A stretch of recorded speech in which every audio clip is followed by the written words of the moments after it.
जय साथियों, Exampur teaching school की ऑनलाइन क्लास में आप लोगों का बहुत बहुत स्वागत है। जोरदार तरीके से स्वागत है भाई, सभी लोगों का जोरदार तरीके से स्वागत है। जितने भी लोग उपस्थित हैं सभी को भाई गुड मॉर्निंग। गुड मॉर्निंग, एक तरफ से गुड मॉर्निंग। मैं सभी को देख पा रहा हूँ। चलिए भाई, सभी लोग आ जाइए जल्दी जल्दी। मैनपाल जी उपस्थित हो चुके हैं, ममता जी, अभिषेक जी, सभी लोग आ चुके हैं।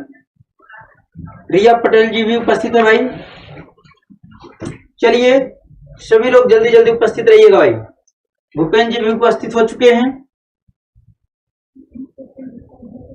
चलिए, तो जितने भी लोग उपस्थित हैं सबको हमारी तरफ से गुड मॉर्निंग। और एक चीज ध्यान दीजिएगा, क्या ध्यान देने की बात है, सुपर टेट सफलता बैच 50% का डिस्काउंट आपको दिया जा रहा है। यह स्टेट आपको कूपन कोड उपयोग करना है, यानी कि 12 से 49 रुपये आपको देना है।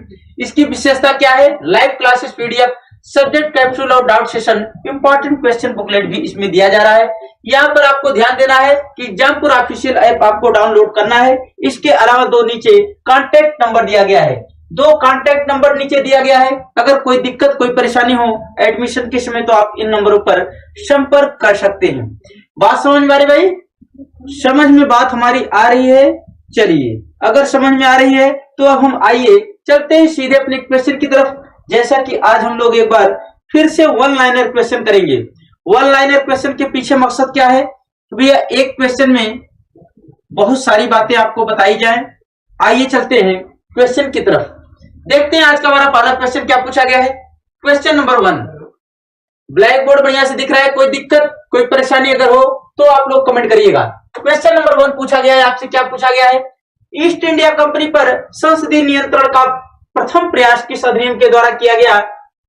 East India company, east India company मतलब इसकी स्थापना कब होती है? ईस्ट इंडिया कंपनी पर संसदीय नियंत्रण का प्रथम प्रयास किस अधिनियम के द्वारा किया गया? ये आपसे क्वेश्चन किया गया है। किस अधिनियम के द्वारा किया गया है, ये आपसे क्वेश्चन अगर किया गया है तो इसका आप लोग उत्तर करिएगा। चलिए भाई, कुछ लोग उत्तर बहुत बढ़िया कर रहे हैं, चलिए बहुत शानदार। तो यहाँ पर जो लोग उत्तर कर रहे हैं कौन सा, ये ध्यान दीजिएगा, 1773 ईस्वी का जो कौन सा रेगुलेटिंग एक्ट है, कौन सा रेगुलेटिंग एक्ट जो है, इसी एक्ट के तहत बात हो रही है। बात समझ में आ रही है? किसके तहत भाई? 1773 के रेगुलेटिंग एक्ट के तहत संसदीय नियंत्रण का प्रथम प्रयास किया गया है।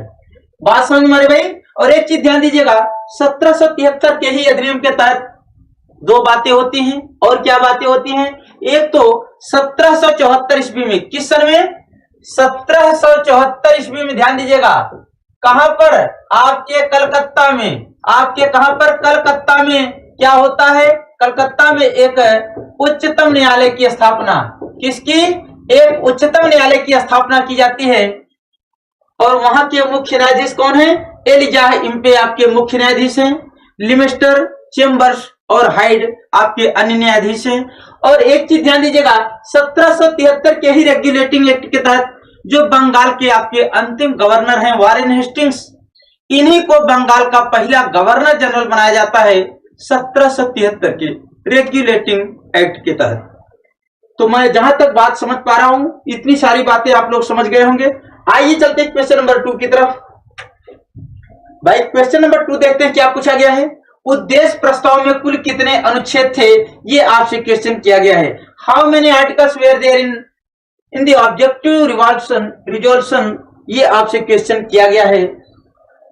उद्देश्य प्रस्ताव में कुल कितने अनुच्छेद थे, ये आपसे क्वेश्चन किया गया है। तो भैया ध्यान दीजिएगा, यहाँ पर कुल कितने अनुच्छेद, क्वेश्चन जहां तक मैं समझ पा रहा हूं सभी लोगों को बिल्कुल नया दिख रहा होगा। कुल कितने अनुच्छेद, तो आपको बताना है 8। कितना? 8 अनुच्छेद। बात समझ में आ रही? कितना? 8। और एक चीज ध्यान दीजिएगा, उद्देश्य प्रस्ताव क्वेश्चन कई बार पूछा जाता है कि उद्देश्य प्रस्ताव किसके द्वारा प्रस्तुत किया गया, किसके द्वारा प्रस्तुत किया गया, यह भी क्वेश्चन कई बार पूछा गया है। तो हम बात करेंगे उद्देश्य प्रस्ताव की, किसके द्वारा प्रस्तुत किया गया, तो आपको बताना है पंडित जवाहरलाल नेहरू के द्वारा। किसके द्वारा? पंडित जवाहरलाल नेहरू के द्वारा उद्देश्य प्रस्ताव प्रस्तुत किया गया। और कब प्रस्तुत किया गया ये भी क्वेश्चन कई बार पूछा गया है, तो आपको बताना है 13 दिसंबर 1946 को उद्देश्य प्रस्ताव प्रस्तुत किया गया। अगर बात की जाए कि स्वीकृति कब प्रदान की गई, ये भी क्वेश्चन कई बार पूछा गया है। स्वीकृति कब प्रदान की गई तो आपको बताना है 22 जनवरी।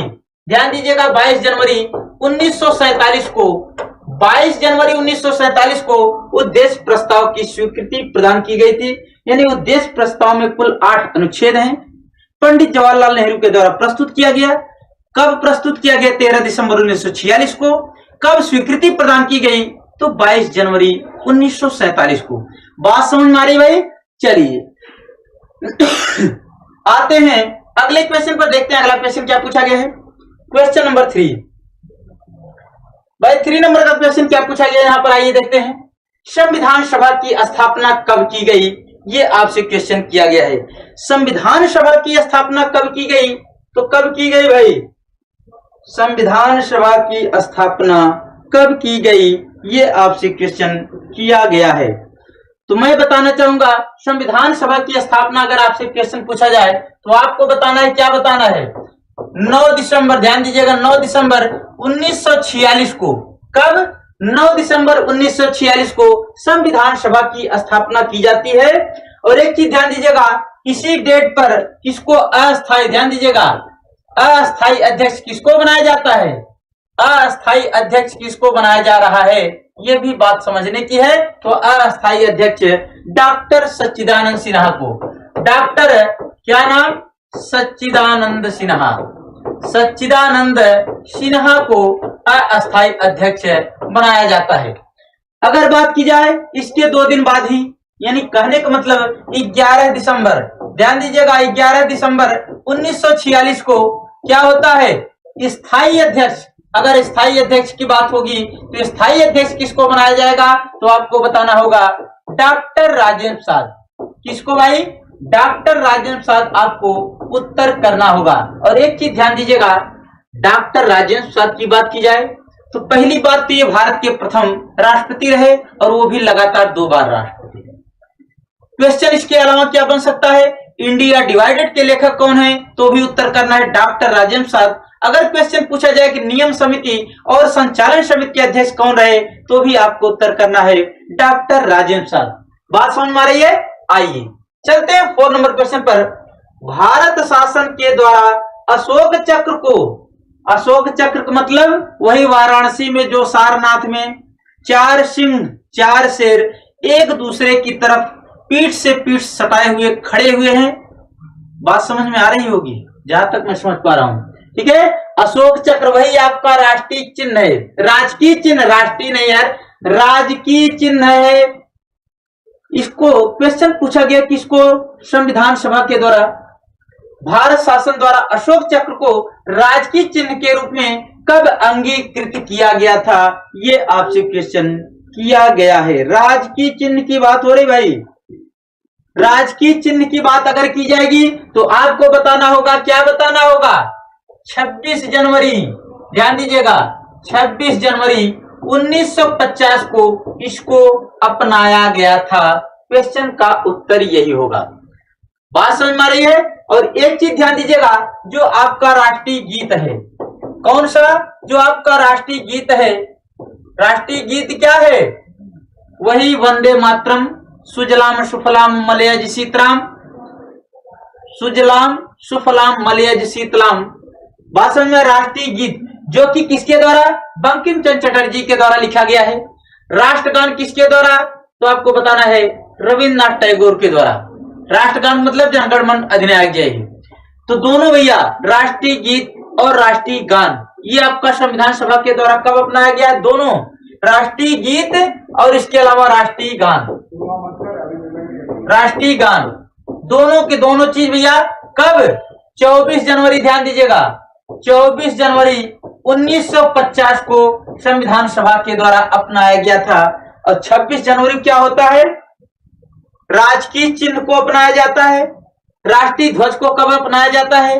राष्ट्रीय ध्वज को 22 जुलाई 1947 को संविधान सभा के द्वारा अपनाया जाता है। बात समझ में आ रही भाई? चलिए, अगर बात समझ में आ रही है तो आइए चलते हैं अगले क्वेश्चन पर। देखते हैं 5 नंबर का क्वेश्चन यहाँ पर क्या पूछा गया है। 5 नंबर, संविधान सभा के द्वारा भारतीय संविधान पर कब हस्ताक्षर हुआ? हस्ताक्षर कब किया गया भाई? हस्ताक्षर कब किया गया, ये आपसे क्वेश्चन किया गया है। आइए देखते हैं भाई 5 नंबर क्वेश्चन, हस्ताक्षर कब किया गया, आइए देखते हैं। When was the Indian Constitution signed by the Constituent Assembly? भारतीय संविधान कब हस्ताक्षर? एक चीज ध्यान दीजिएगा, दोनों क्वेश्चन का उत्तर एक ही होगा। अगर क्वेश्चन पूछ दिया जाए संविधान सभा की अंतिम बैठक कब हुई थी, क्वेश्चन ये पूछा जाए, या क्वेश्चन पूछ दिया जाए कि संविधान सभा के द्वारा भारतीय संविधान पर कब हस्ताक्षर किया गया था, तो आपको बताना है 24 जनवरी। ध्यान दीजिएगा, 24 जनवरी 1950 को, 24 जनवरी 1950 को इस पर हस्ताक्षर हुआ था। और यही डेट है, किसकी डेट है? संविधान सभा की अंतिम बैठक की डेट है। अंतिम बैठक का मतलब 12वीं बैठक की बात हो रही है। अंतिम बैठक का मतलब 12वीं बैठक की बात हो रही है। क्वेश्चन के अकॉर्डिंग सभी लोग बढ़िया उत्तर कर रहे हैं। बहुत शानदार जोरदार तरीके से सभी लोगों ने उत्तर किया है। आइए देखते हैं अगला क्वेश्चन क्या पूछा गया है। भारतीय संविधान को लागू किए जाने से, भारतीय संविधान को लागू किए जाने से कौन सा अनुच्छेद संबंधित है? ध्यान दीजिएगा, भारत का जो संविधान है इसको लागू किए जाने की बात हो रही। लागू किए जाने से कौन सा आर्टिकल बिलोंग करता है, कौन सा आर्टिकल संबंधित है, ये आपसे क्वेश्चन किया गया है। तो आपको उत्तर क्या करना होगा? कौन सा आर्टिकल? आर्टिकल 394। ध्यान दीजिएगा, इस क्वेश्चन का उत्तर क्या हो जाएगा?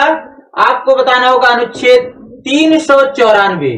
394 वाले अनुच्छेद में क्या बात होती है? भारतीय संविधान को लागू किया जाता है। बात समझ में आ रही है? आर्टिकल की बात होगी 394, 394। बात समझ में आ रही भाई? चलिए, तो सभी लोग बढ़िया उत्तर कर रहे हैं जहां तक मैं समझ पा रहा हूं। आइए चलते हैं अगले क्वेश्चन की तरफ, देखते हैं अगला क्वेश्चन क्या पूछा गया है। क्वेश्चन नंबर, आइए देखते हैं भाई। ये तो आपके बीच कुछ 3 in 1 कॉम्बो बाइस क्या है भैया, इसकी क्या खासियत है? UPLT grade plus UP TGT PGT plus DSSB D triple SB TGT PGT, यानी 3 कोर्स के लिए कितना दाम रखा गया है, क्या शुल्क रखा गया है? भैया ध्यान दीजिएगा, इस कोर्स की विशेषता क्या है? लाइव एंड रिकॉर्डेड क्लासेस हैं, लेक्चर्स हैं, PDF class notes and hand written notes है, इंपॉर्टेंट क्वेश्चन बुकलेट दिया गया है, जूम सेशन भी इसमें व्यवस्था की गई है। 50% का आपको डिस्काउंट दिया जा रहा है। कितना? यानी 2499, मतलब एक कम 2500 रुपया आपको देना है। कितना भैया? 2500। अगर 50% डिस्काउंट है 2500, इसका मतलब 5000 दाम रखा गया है। बात समझ में आ रही है? एक कम की बात हो रही है। ईटीएस आपको 50 कूपन कोड उपयोग करिएगा। और भैया तीन कोर्सों के लिए यहाँ पर एडमिशन आपको कितने में? 25 रुपया में आपको दिया जा रहा है। आइए देखते हैं अगला क्वेश्चन क्या पूछा गया है। 7 नंबर भाई, 7 नंबर का क्वेश्चन यहाँ पर क्या पूछा गया, आइए देखते हैं। किस तिथि को विधि दिवस के रूप में हम मनाते हैं, ये आपसे क्वेश्चन किया गया है। किस तिथि को भाई हम विधि दिवस के रूप में मनाएंगे, आइए देखते हैं। Vidhi Diwas, which date is celebrated as law day. Vidhi Diwas का मतलब 26 नवंबर की बात हो रही है। इसका मतलब भाई किस नवंबर? 26 नवंबर। 26 नवंबर की बात हो रही है। 26 नवंबर को हम क्या मनाते हैं? विधि दिवस। और एक चीज ध्यान दीजिएगा, संविधान के प्रवर्तित होने की तिथि क्या है? 26 नवंबर 1949। 26 नवंबर 1949 संविधान के प्रवर्तित होने की भी डेट है। प्रवर्तित होने की डेट है भाई, प्रवर्तित होने की डेट। यह क्वेश्चन पूछा जा सकता है, हमारा भारत का संविधान बनकर कब तैयार हुआ? तो आपको बताना है 26 नवंबर 1949 को भारत का संविधान बनकर तैयार हो गया था। अगर बात की जाए संविधान लागू की बात की जाएगी तो आपको बताना होगा 26 जनवरी। ध्यान दीजिएगा 26 जनवरी 1950 आपको उत्तर करना होगा। क्या उत्तर करना होगा? 26 जनवरी 1950। 26 जनवरी 1950 ये हमारा संविधान इस दिन लागू होता है। ये भी क्वेश्चन कई बार पूछा गया है। बात समझ में आ रही भाई? चलिए आते हैं अगले क्वेश्चन पर, देखते हैं क्वेश्चन क्या पूछा गया। 8 नंबर का क्वेश्चन आपसे यहां किया गया है, संविधान निर्माताओं के विचारों को जानने की कुंजी कहा जाता है। आइए देखते हैं भाई, किसको कहा जाता है? संविधान निर्माताओं के विचारों को जानने की कुंजी किसे कहा जाता है? ये आपसे क्वेश्चन किया गया है। तो भैया आपको उत्तर क्या करना है? विचारों को जानने की कुंजी आपको उत्तर करना है उद्देशिका। उद्देशिका या इसी को हम क्या बोल सकते हैं? उद्देशिका या प्रस्तावना कह सकते हैं। प्रस्तावना कह सकते हैं। उद्देशिका कहिए या प्रस्तावना कहिए। प्रस्तावना की शुरुआत कहां से होती है? हम भारत के लोग, यही से शब्द की शुरुआत होती है। और एक चीज ध्यान दीजिएगा, क्वेश्चन कई बार पूछा जाता है कि प्रस्तावना में अब तक कुल कितनी बार संशोधन हुआ? तो कुल कितनी बार संशोधन होने की बात होगी तो केवल एक बार संशोधन हुआ है। अगर पूछा जाए कि कब संशोधन हुआ है तो आपको बताना होगा, क्या बताना होगा? एक बार हुआ है संशोधन। कौन सा? 42वां संविधान संशोधन 1976, यानी 42वां अमेंडमेंट किसके शासन काल में हुआ है? उस समय आपके प्राइम मिनिस्टर कौन थे? आपको बताना होगा कि इंदिरा गांधी की सरकार थी जब 42वां अमेंडमेंट आपका 42 अमेंडमेंट हुआ था। रही बात क्या हुआ था भैया, अगर 42वां संविधान संशोधन 1976 हुआ तो प्रस्तावना में 3 शब्द जोड़े गए थे, समाजवादी, पंथ निरपेक्ष, इसके अलावा अखंडता शब्द जोड़ा गया था। क्या जोड़ा गया भैया? आइए देखते हैं क्या जोड़ा गया। एक तो शब्द है आपका समाजवादी, समाजवादी शब्द है। दूसरा शब्द क्या है भाई? दूसरा शब्द है पंथ निरपेक्ष है, पंथ निरपेक्ष है। तीसरा शब्द क्या है? अखंडता, अखंडता शब्द।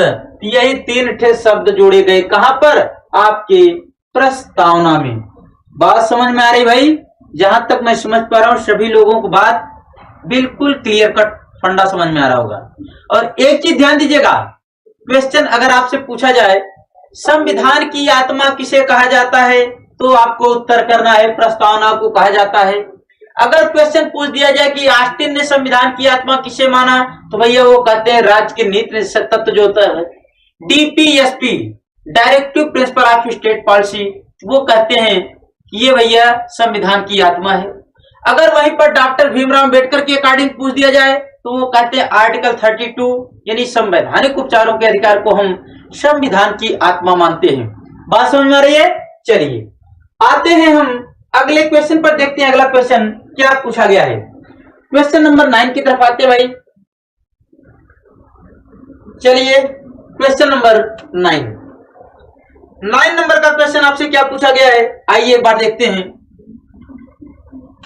चलिए भाई क्वेश्चन नंबर 9, भारत में राजनैतिक सत्ता का प्रमुख स्रोत कौन है? भारत में राजनैतिक सत्ता का प्रमुख स्रोत कौन है? Who is the main source of political power in India? ये आपसे क्वेश्चन किया गया है। कौन है भैया? भारत में राजनीतिक सत्ता का प्रमुख स्रोत कौन? तो आप लोग उत्तर किसको करेंगे? बहुत बढ़िया, कई लोग उत्तर कर रहे हैं जनता। जनता बिल्कुल से, बहुत बढ़िया। तो राजनीतिक सत्ता का प्रमुख स्रोत अगर कोई है तो भैया जनता है। जनता है, जनता के अलावा और दूसरा कोई नहीं है। बात समझ में आ रही है? जनता। आइए चलते हैं 10 नंबर क्वेश्चन पर, देखते हैं 10 नंबर का क्वेश्चन क्या पूछा गया है। प्रस्तावना में ध्यान दीजिएगा, प्रस्तावना में कितने प्रकार के न्याय की बात कही गई है? आपके उद्देशिका में या प्रस्तावना में कितने प्रकार के न्याय की बात की गई, ये क्वेश्चन किया गया है। How many types of justice are mentioned in the preamble कितने मेंशन किए गए हैं भाई? आइए देखते हैं। प्रस्तावना में कितने प्रकार के न्याय की बात कही गई है? तो आप लोग उत्तर किसको करेंगे भाई?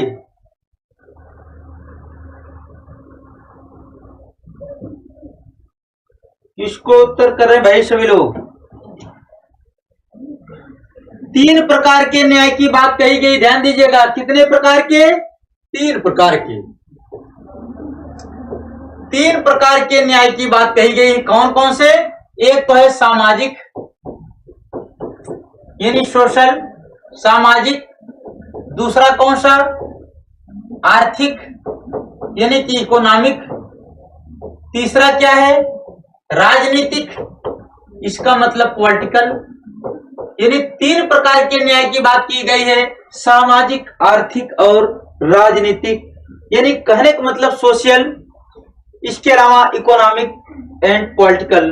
3 प्रकार के न्याय की बात कही गई है, सामाजिक, आर्थिक और राजनीतिक न्याय। बात समझ में आ रही भाई? चलिए आते हैं हम अगले क्वेश्चन पर, देखते हैं अगला क्वेश्चन क्या पूछा गया है भैया। DSSB यानी दिल्ली अधीनस्थ सेवा चयन बोर्ड का मामला है। आइए देखते हैं। दिल्ली अधीनस्थ TGT PGT का मामला है। आपको यहाँ पर कितना? एक कम, यानी कि 2000 रुपया आपको देना है। एक कम 2000 रुपया देना है। 50% का डिस्काउंट यहाँ पर भी। ETS 50 आपको कूपन कोड उपयोग करना होगा। नीचे 2 कॉन्टेक्ट नंबर दिए गए हैं। कोई दिक्कत, कोई परेशानी हो तो आप इन पर संपर्क कर सकते हैं। आइए देखते हैं 11 नंबर का क्वेश्चन क्या पूछा गया है। 11 नंबर, भाषाई आधार पर सर्वप्रथम किस राज्य का गठन हुआ था? भाषा के आधार पर सबसे पहले किस राज्य का गठन हुआ? तो आप लोग उत्तर किसको करेंगे भाई? सर्वप्रथम किस राज्य का गठन हुआ? आइए देखते हैं। आपको उत्तर करना क्या होगा भाई? किस राज्य की बात की जाए भाई? आपको उत्तर करना है आंध्र प्रदेश। कौन सा? आंध्र प्रदेश। आंध्र प्रदेश की राजधानी कहां है? हैदराबाद।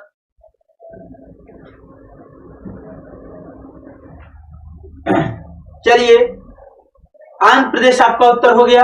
रही बात कब? 1 अक्टूबर, ध्यान दीजिएगा। 1 अक्टूबर 1953।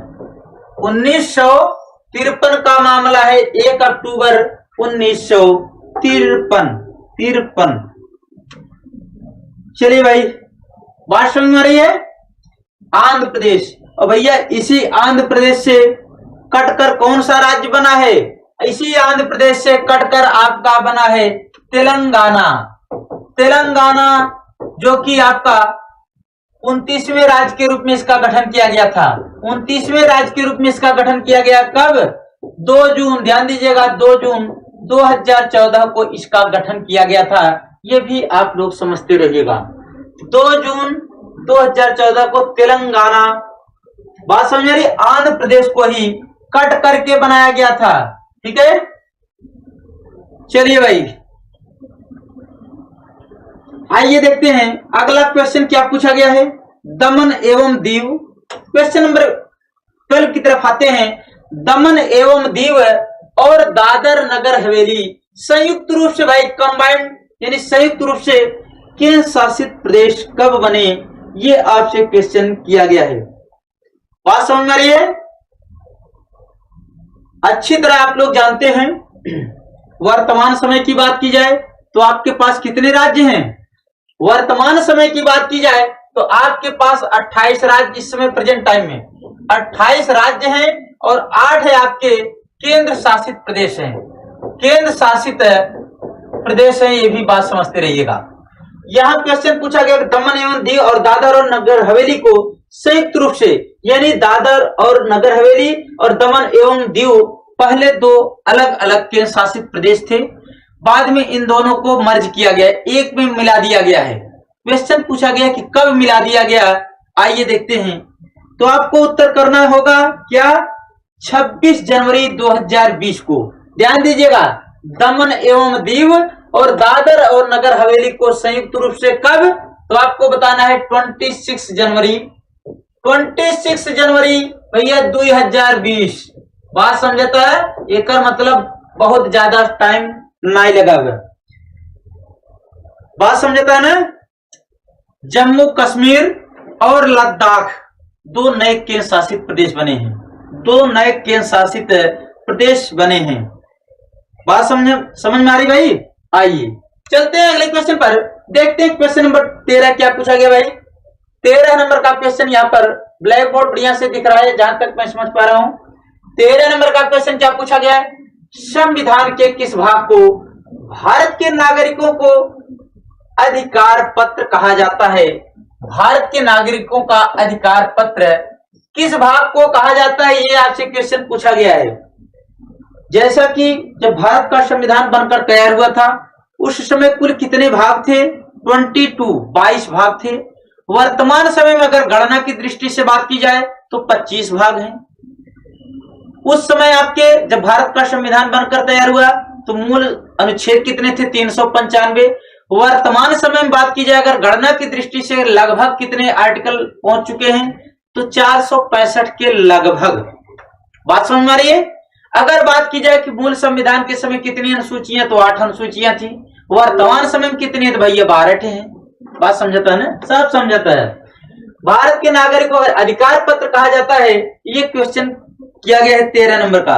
तो भैया मैं इसी को मैग्ना कार्टा भी कहा जाता है, अधिकार पत्र भी कहा जाता है। तो आपको बताना है भाग 3। कौन सा भाग 3 भैया? भाग 3 किससे रिलेटेड है?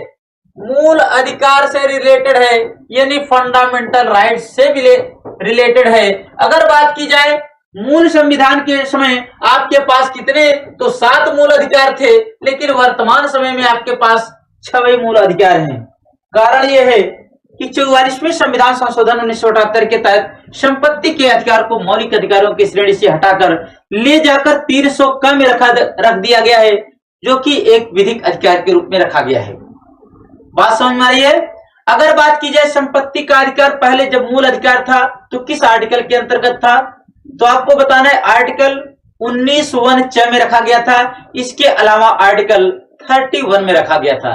तो उसको भैया आप समाप्त करके 300 क में एक विधिक अधिकार के रूप में रखा गया है। मूल अधिकार की बात करेंगे तो भैया मूल अधिकार किस देश के संविधान से लिया गया? संयुक्त राज्य अमेरिका से लिया गया है। ये भी बात आप लोग जानते हैं। मूल अधिकार आर्टिकल कौन सा? यानी 12 से लेके 35 वाले आर्टिकल में पूरे मूल अधिकार का जिक्र किया गया है। कितने में भैया? 12 से लेकर 35 तक में। अच्छी तरह जानते हैं आप लोग। क्या जानते हैं भाई? पहली बात तो एक आपका है समानता का अधिकार। समानता का अधिकार, समानता का अधिकार मतलब 14 से लेकर 18 वाले आर्टिकल में समानता हो गया आपका। फिर स्वतंत्रता हो गया। स्वतंत्रता का अधिकार मतलब 19 से लेकर 22 तक वाले आर्टिकल में जाएगा। आइए देखते हैं। स्वतंत्र समानता हो गया, स्वतंत्रता हो गया। इसके अलावा और क्या है भैया? शोषण के विरुद्ध अधिकार यार, शोषण के विरुद्ध अधिकार, शोषण के विरुद्ध, शोषण के विरुद्ध अधिकार का मतलब आर्टिकल हो गया 23 और 24 वाला आर्टिकल। फिर इसके बाद आते हैं धार्मिक स्वतंत्रता का अधिकार। इसका धार्मिक स्वतंत्रता का अधिकार चला जाएगा 25 से लेकर 28 वाले आर्टिकल में।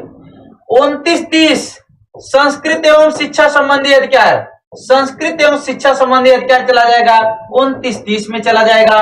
रही बात संवैधानिक उपचारों के अधिकार को तो भैया 32 से 32 से लेकर 35 वाले आर्टिकल में। बात समझ में आ रही है?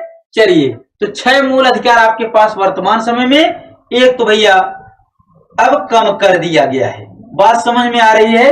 चलिए, अगर बात की जाए कि वर्तमान समय में, ध्यान दीजिएगा क्वेश्चन आगे पूछ दिया गया है। वर्तमान समय में यानी लेटेस्ट वर्जन में बात की जाए तो संविधान, वर्तमान समय में संविधान के तहत संपत्ति का अधिकार है। कहने का मतलब संपत्ति का अधिकार जो है इस समय किस आर्टिकल के तहत जगह दिया गया है? वर्तमान समय में संविधान के तहत संपत्ति का अधिकार कैसा अधिकार है? वर्तमान समय में संविधान के तहत संपत्ति का अधिकार है। कैसा अधिकार है भाई? कैसा अधिकार है वर्तमान समय में? तो आप लोग यही पढ़ते हैं ना, किसको हम ले जाकर कहां पर 300 कम जगह दिए हैं? 300 कम जगह दिए हैं। संपत्ति के मूल अधिकार, संपत्ति का जो अधिकार था उसको 300 कम रखा गया है। किस अधिकार के रूप में अच्छी तरह जानते हैं भैया? विधिक अधिकार के रूप में हो। किसके रूप में? विधिक अधिकार के रूप में इसको अब रखा गया है, ये भी बात समझते रहिएगा। तो क्वेश्चन का उत्तर आपका हो जाएगा कानूनी अधिकार या कह लीजिए विधिक अधिकार। विधिक अधिकार। आइए देखते हैं अगला क्वेश्चन क्या पूछा गया है। 15 नंबर का क्वेश्चन क्या पूछा गया भाई? क्वेश्चन नंबर 15, संसद की सबसे बड़ी समिति कौन सी है? Which is the largest committee of the parliament? संसद की सबसे बड़ी समिति का क्या नाम है? क्या नाम है भाई? संसद की सबसे बड़ी समिति का क्या नाम है? ये आपसे क्वेश्चन किया गया है। सबसे बड़ी समिति तो भैया कौन सी आपको बताना होगा। तो आपको सबसे बड़ी समिति की बात आएगी तो प्राक्कलन समिति। प्राक्कलन समिति आपको उत्तर करना होगा। क्या उत्तर करना होगा? प्राक्कलन समिति। एक चीज ध्यान दीजिएगा, ध्यान क्या देने की बात है भाई? अगर ध्यान देंगे तो क्या देंगे? देखिएगा, प्राक्कलन समिति से क्वेश्चन कई बनते हैं। एक तो आपका क्वेश्चन पूछा जाता है प्राक्कलन समिति में कितने सदस्य हैं? तो 30 सदस्य आपके टोटल हैं। टोटल के टोटल 30 सदस्य हैं। केवल टू केवल आपके लोकसभा से जाते हैं। केवल टू केवल आपके लोकसभा से जाते हैं। इसमें राज्यसभा के सदस्यों को शामिल नहीं किया जाता है। और अगर बात की जाए क्वेश्चन को और कैसे बनता है प्राक्कलन समिति से, ध्यान दीजिएगा।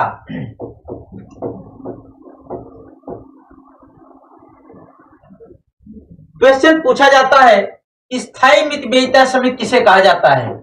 स्थायी मितव्ययिता, स्थायी मितव्ययिता समिति किसे कहा जाता है? तो आपको बताना है प्राक्कलन समिति को स्थायी मितव्ययिता समिति कहा जाता है। और इसके अलावा क्या कहा जाता है? इसके अलावा कहा जाता है अनुमान करने वाली, अनुमान करने वाली वित्तीय समिति कहा जाता है। वित्तीय समिति कहा जाता है। क्वेश्चन अगर आपसे कभी भी पूछे कि अनुमान करने वाली वित्तीय समिति किसे कहा जाता है, तो भी आपका उत्तर हो जाएगा प्राक्कलन समिति। क्वेश्चन कई बार पूछा गया है प्राक्कलन समिति की जुड़वा बहन किसे कहा जाता है? तो लोक लेखा समिति को कहा जाता है। लोक लेखा समिति में कितने सदस्य टोटल होते हैं? 22 सदस्य होते हैं। 15 + 7 यानी 15 लोकसभा 7 राज्यसभा से जाते हैं। बात समझ में आ रही भाई? चलिए आते हैं अब हम कहां से। एक चीज ध्यान दीजिएगा, कैग, कैग मतलब नियंत्रक एवं महालेखा परीक्षक, यानी आर्टिकल की बात करेंगे 148 के तहत इनकी नियुक्ति कौन करता है? राष्ट्रपति महोदय करते हैं। बात समझ में आ रही है? कैग। आइए देखते हैं अगला क्वेश्चन क्या पूछा गया है। 15 नंबर का क्वेश्चन क्या पूछा गया, आइए देखते हैं। क्वेश्चन यहां पर पूछा गया है संघीय मंत्रिपरिषद सामूहिक रूप से उत्तरदायी होता है। Federal council of ministers collectively responsible, यानी सामूहिक रूप से किसके प्रति रिस्पॉन्सिबल होता है? ये आपसे क्वेश्चन किया गया है। बात समझ में आ रही भाई?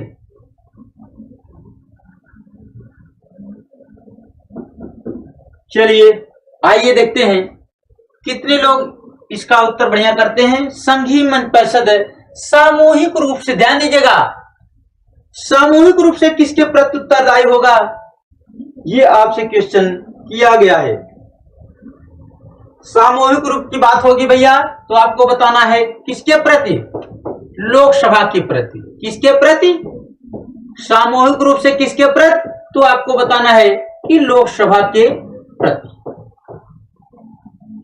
ध्यान दीजिएगा, जो संघीय मंत्रिपरिषद होता है, संघीय मंत्रिपरिषद किस आर्टिकल में? ध्यान दीजिएगा, आर्टिकल कौन सा है? आर्टिकल है आपका 74 वाले आर्टिकल में यही बात कही जाती है कि एक संघीय मंत्रिपरिषद होगा। संघीय मंत्रिपरिषद का प्रधान कौन होगा? तो भैया प्रधानमंत्री होते हैं। संघ की मंत्रिपरिषद किस बात के लिए नियुक्त किया जाता है? इनका कार्य क्या है? राष्ट्रपति को सहायता और सलाह देने के लिए। ठीक है, तो संघीय मंत्रि परिषद के जो मंत्री होते हैं, व्यक्तिगत रूप से अगर उत्तरदायी की बात होगी तो भैया वो राष्ट्रपति के प्रति, लेकिन संघीय मंत्रि परिषद पूरा तो सामूहिक रूप से अगर क्वेश्चन पूछा जाएगा तो लोकसभा के प्रति। संघीय मंत्रि परिषद के जो मंत्री होते हैं वो व्यक्तिगत रूप से किसके प्रति उत्तरदायी, तो आपको बताना है कि राष्ट्रपति के प्रति। मंत्री व्यक्तिगत रूप से किसके प्रति उत्तरदायी, तो आपको बताना है राष्ट्रपति। और संघीय मंत्रि परिषद सामूहिक रूप से किसके प्रति उत्तरदायी, तो लोकसभा के प्रति। बात समझ आ रही है। चलिए आते हैं अब हम अगले क्वेश्चन पर देखते हैं। भैया यूपीएलटी ग्रेड, बड़ा एडमिशन जोरों पे चल रहा है, ध्यान दीजिएगा। यूपीएलटी ग्रेड और यूपी टीजीटी पीजीटी कोर्स की विशेषता क्या है? लाइव एंड रिकॉर्डेड लेक्चर्स हैं, PDF class notes plus hand written important question booklet, zoom session, सब कुछ व्यवस्था दिया जा रहा है। 50% का डिस्काउंट है 2249, यानी कहने का मतलब 2250 रुपया। एक कम कितना? 2250 रुपया देना है, यानी 4500 रुपया दाम रखा गया है। तो उसका 50% कर लेंगे आप लोग, भैया हो जाएगा कितना? 2250।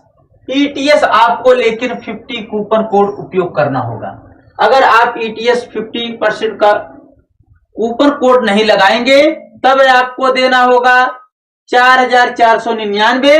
अगर आप ये कूपन कोड उपयोग करते हैं तो 50% का डिस्काउंट आपको मिल जाएगा। बात समझ में आ रही? आइए देखते हैं अगला क्वेश्चन क्या पूछा गया है। 17 भाई 17 नंबर का क्वेश्चन क्या पूछा गया, आइए देखते हैं। 17 अटॉर्नी जनरल किसका विधिक सलाहकार है? अटॉर्नी जनरल किसका विधिक सलाहकार है? आइए देखते हैं भाई किसका विधिक सलाहकार है वो।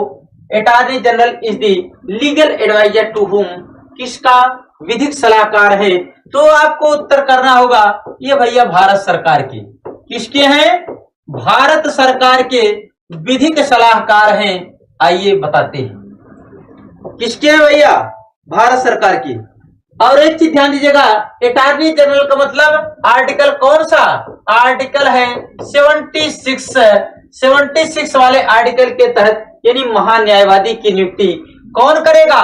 नियुक्ति की बात आएगी तो महान्यायवादी की नियुक्ति कौन करता है? तो आपको बताना होगा कि राष्ट्रपति करते हैं। और एक चीज ध्यान दीजिएगा, संघ की मंत्रि परिषद जब तक विद्यमान रहती है, क्योंकि संघीय मंत्रि परिषद के ही राय मशविरे के अकॉर्डिंग अटॉर्नी जनरल की नियुक्ति आपके राष्ट्रपति महोदय करते हैं। अगर संघीय मंत्रि परिषद ध्वस्त हो जाए, बर्खास्त हो जाए, तो स्वाभाविक सी बात है अटॉर्नी जनरल को भी पद से मुक्ति मिल जाएगी। बात समझ में आ रही है? और आपके अटॉर्नी जनरल जो हैं ये भैया भारत सरकार के लीगल एडवाइजर हैं, कानूनी सलाहकार हैं।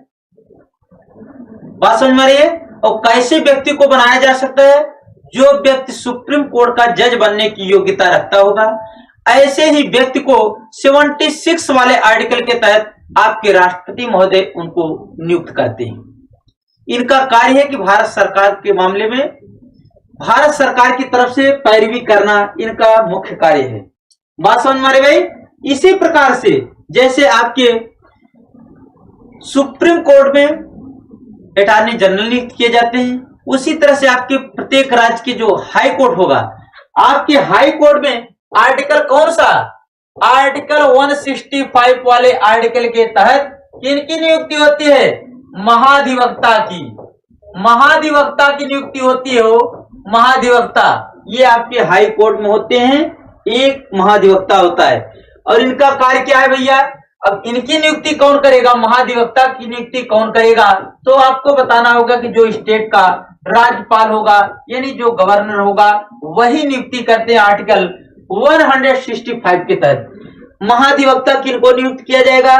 जो व्यक्ति हाई कोर्ट का जज बनने की योग्यता रखता होगा, ऐसे ही व्यक्ति को राज्यपाल 165 वाले आर्टिकल के तहत महाधिवक्ता नियुक्त करते हैं।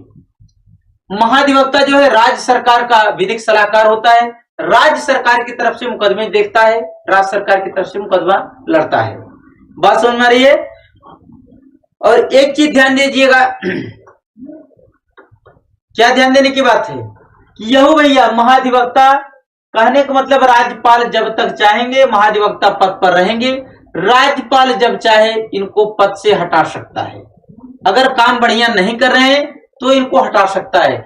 जरूरी नहीं है कि भैया यह 5 साल रहे, अगर काम बढ़िया है तो 5 साल रहे, नहीं काम है तो भैया बढ़िया तो क्या होगा। इसके पहले जब अखिलेश यादव जी की सरकार थी एक बार, तो दो भैया महाधिवक्ता नियुक्त किए थे, मतलब एक को नियुक्त किए तो उनको हटाए, फिर किसी और को लाए, इस प्रकार से। तो कहने का मतलब ये कुल मिलाकर इस अखिलेश गवर्नमेंट में 2 महाधिवक्ता नियुक्त किए गए। 2 मतलब एक भैया जब काम बढ़िया नहीं कर पाए तो उनको हटाया गया, फिर इसके बाद अगले व्यक्ति को बनाया गया। आइए देखते हैं अगला क्वेश्चन क्या पूछा गया है। 18 नंबर का क्वेश्चन क्या पूछा गया है, भारत के प्रथम नियंत्रक एवं महालेखा परीक्षक कौन थे।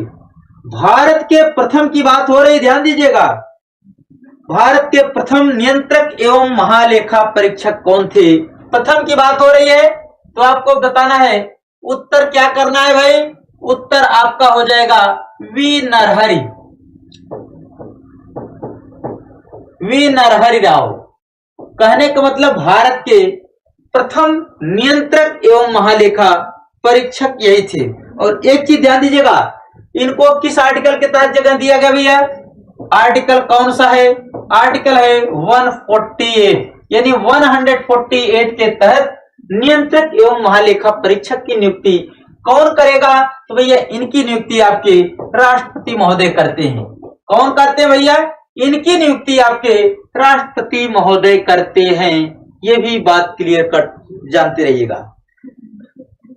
बात समझ में आ रही भाई। चलिए,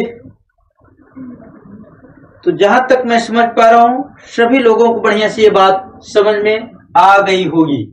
आइए देखते हैं अगला क्वेश्चन क्या पूछा गया भाई। क्वेश्चन नंबर 19 नंबर का क्वेश्चन क्या पूछा गया, आइए एक बार देखते हैं। 19 नंबर 103 में संविधान संशोधन 2019 किससे संबंधित है भैया। 103वां संविधान संशोधन किससे संबंधित है।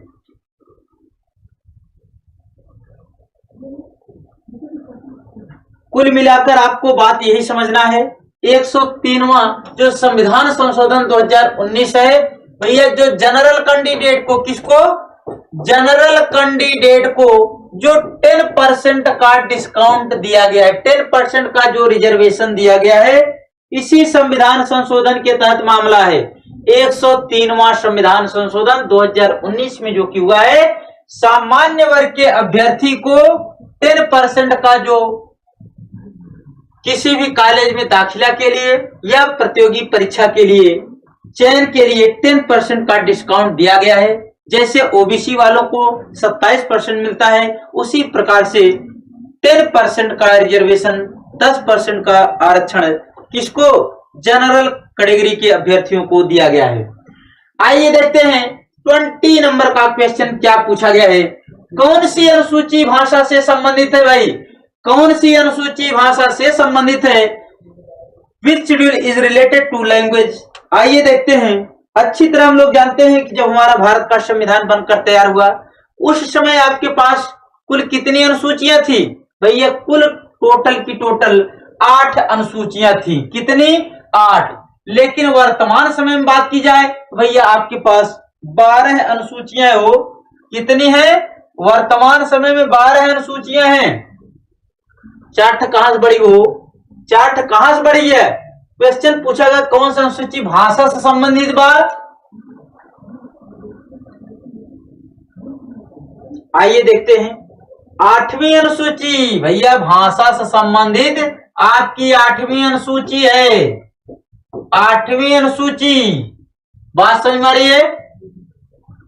प्रथम अनुसूची में क्या दिया गया है, पहली वाली जो अनुसूची है राज्य एवं संघ राज्य क्षेत्र के बारे में दिया गया है, बात समझ में आ रही है। दूसरी वाली अनुसूची में क्या दिया गया है, बड़े बड़े पदाधिकारियों के वेतन और भत्ते की बात की गई है। तीसरी में शपथ ग्रहण की बात की गई है।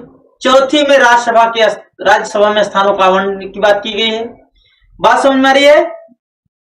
चलिए, तो क्वेश्चन के अकॉर्डिंग आपका 8वीं अनुसूची भाषा से रिलेटेड है। और एक चीज ध्यान दीजिएगा, 8वीं अनुसूची में क्वेश्चन ये भी कई बार पूछा गया है। क्या पूछा गया है कि 8वीं अनुसूची में मूल रूप से कुल कितनी भाषाएं थी जब भारत का संविधान बना था? तो आपको बताना है 14 भाषाएं थी उस समय। 8वीं अनुसूची में मूल संविधान के समय भैया 14 भाषा थी। लेकिन वर्तमान समय की बात की जाए कि वर्तमान समय में कितनी भाषा है, तो भैया 22 भाषा है। 8 भाषा बढ़ गई, 8 भाषा बढ़ गई। देखिए कैसे बढ़ेगी भाई। अब देखा जाए कि 8 भाषा अगर बढ़ी तो कैसे बढ़ी, चला हम बताओ। तेरी देखा, एक संविधान संशोधन हुआ है, 21वां संविधान संशोधन किस सन में? 1967 में होता है। इसके तहत सिंधी भाषा, कौन सी भैया? सिंधी भाषा। सिंधी भाषा का मतलब हो गया 15वीं भाषा के रूप में, 15वीं भाषा के रूप में इसको ऐड किया गया। बात समझने की कोशिश करिएगा। तो भैया 14 थे, एक जोड़ दिया गया तो ये 15 भाषा। फिर इसके बाद ध्यान दीजिएगा, 71वां संविधान संशोधन किस सन में होता है? 1992 में होता है। इसके तहत क्या बात होती है? नेपाली, नमक मैंने बताया है, नेपाली, मणिपुरी, कौन सी? मणिपुरी। इसके अलावा कोंकणी भाषा, 3 भाषाएं ऐड की जाती हैं। जब 3 भाषा ऐड कर दे हो जाए कितना? 15 3 18 भाषा हुई भैया। ठीक बा।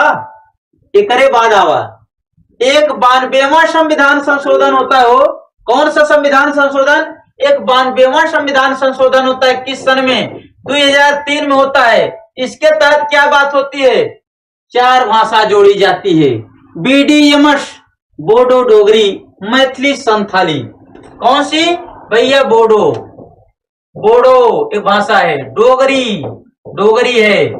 फिर इसके अलावा मैथिली, फिर इसके अलावा क्या है? वो संथाली। तो भैया ये 4 भाषा जब ऐड कर देवा न तो 18 तो हो ही गया है, और 4 जोड़े तो हो जाए 22। तो प्रेजेंट टाइम में कुल कितनी भाषा बा? 22 भाषा, 22 भाषा। बात समझ गया? अगर समझ गो तो ठीक बा, न समझ पाया तो थोड़ा सा और व्याख्या कर दी।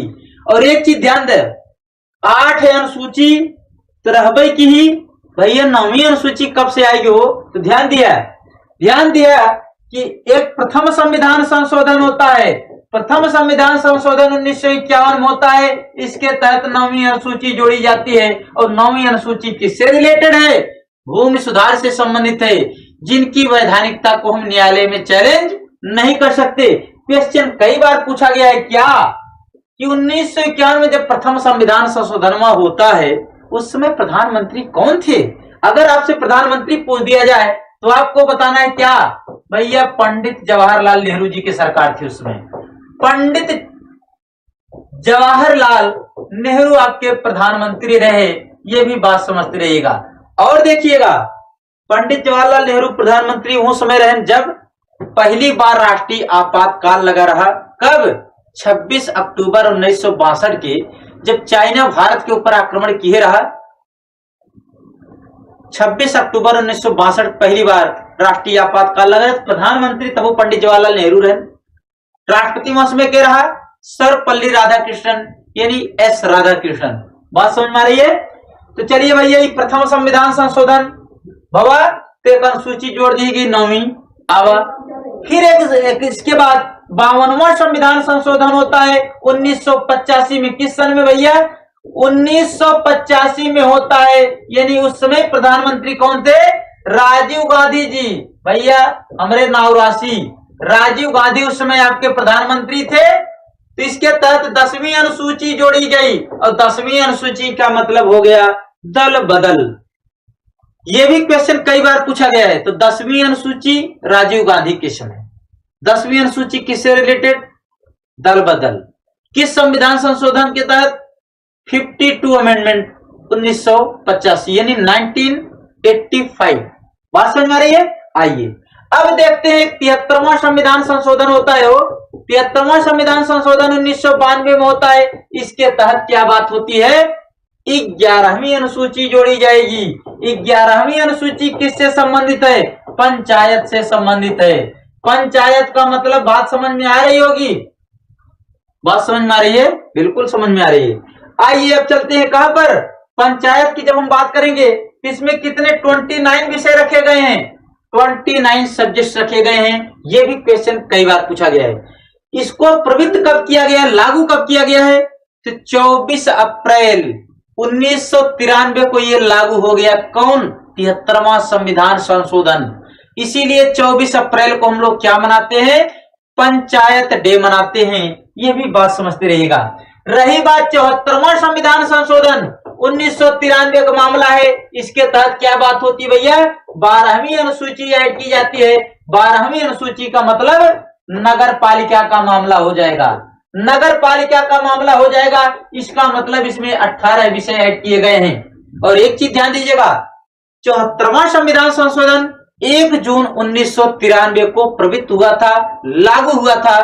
क्वेश्चन कई बार पूछे गए हैं कि 73वां संविधान संशोधन या 74वां संविधान संशोधन जब हुआ उस समय प्रधानमंत्री कौन थे? तो आपको उत्तर करना होगा पीवी नरसिम्हा राव जी की सरकार थी।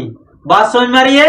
क्वेश्चन देखिए 6-7 ऐसे हैं जो कि आए दिन क्वेश्चन पूछे जाते हैं। 42वां अमेंडमेंट 1976 का किसके समय हुआ? इंदिरा गांधी की सरकार थी। 44वां संविधान संशोधन 1978 किसके समय हुआ? मोरारजी देसाई की सरकार थी। प्रथम संविधान संशोधन 1951 में हुआ, पंडित जवाहरलाल नेहरू कार्यकाल था। 52वां संविधान संशोधन 1985 हुआ, राजीव गांधी का कार्यकाल था। 73वां और जब 74वां संविधान संशोधन हुआ तो पीवी नरसिम्हा राव जी की सरकार थी। बात समझ में आ रही है? जहां तक मैं समझ पा रहा हूं सारी बातें आपको बहुत ही बढ़िया, बहुत ही डीपली तरीके से, बहुत ही बढ़िया तरीके से समझ में आई होगी। आई होप, मैं आपसे उम्मीद करता हूं कि ये सेशन आपको बहुत बढ़िया लगा होगा, जहां तक मैं समझ पा रहा हूं। चलिए, अगर सेशन आपको बढ़िया लगा हो तो एक बार सभी लोग सेशन को बढ़िया से दबा के लाइक शेयर मार दीजिएगा, जितने भी लोग उपस्थित हैं। चलिए, तो अब हम अपनी क्लास यहीं पर क्लोज करना चाहेंगे। यहीं पर क्या करेंगे? क्लोज करेंगे। इसके बाद आप लोगों की हो जाएगी छुट्टी। चलिए, तो बहुत बहुत धन्यवाद, बहुत बहुत धन्यवाद।